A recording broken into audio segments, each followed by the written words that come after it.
Hi, I am Dr. Devikan, Reader, Department of Orthodontics, Sibar Institute of Dental Sciences. Now I am going to demonstrate fabrication of Adams clasp. Like Adams clasp is also called as universal clasp, Liverpool clasp and modified arrowhead clasp. It is called as universal clasp because it can be fabricated on every tooth in the oral cavity. And Adams clasp as such, it is being fabricated with a 21 gauge wire. It provides, this 21 gauge wire provides good rigidity, which is going to engage into the mesial-buccal and distal-buccal undercuts and provide retention. It is one of the main retentive component in most of the orthodontic appliances. So now I'm going to give you a demonstration on this Adams clasp. There are various components of Adams clasp. One is like the bridge. The bridge is going to connect the two arrowheads. These arrowheads are going to engage into the distal-buccal and mesial-buccal undercuts.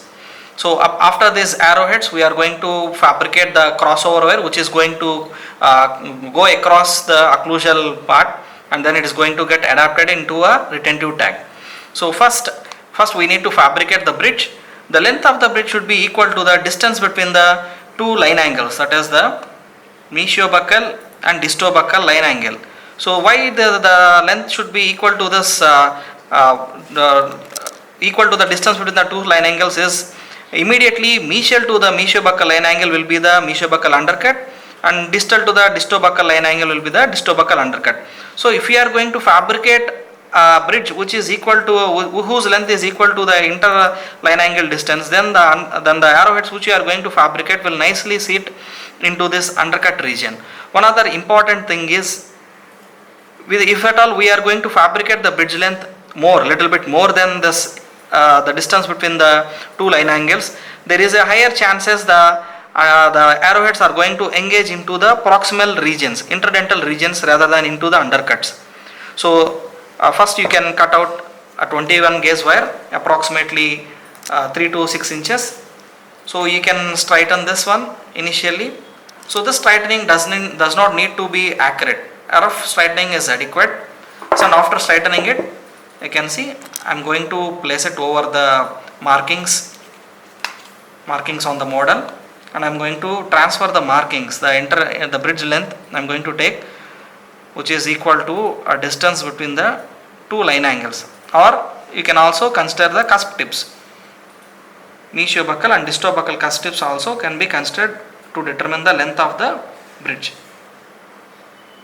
So with these markings I am going to give a perpendicular bends at the markings. So this is something similar to fabricating a U-loop. The basic wire bending exercise, we are going to fabricate a U-loop, right? So similarly, perpendicular bends are given. So this straight wire is fabricated into a U. And after this, the bridge has to be, one of the characteristic of the bridge is the bridge has to be elevated to a height of half of the crown length, or it has to be elevated to a distance wherein the buccal groove is going to end into buccal pit. Till that height, the bridge has to be lifted off. So I am going to mark the length from the gingival margin to this height.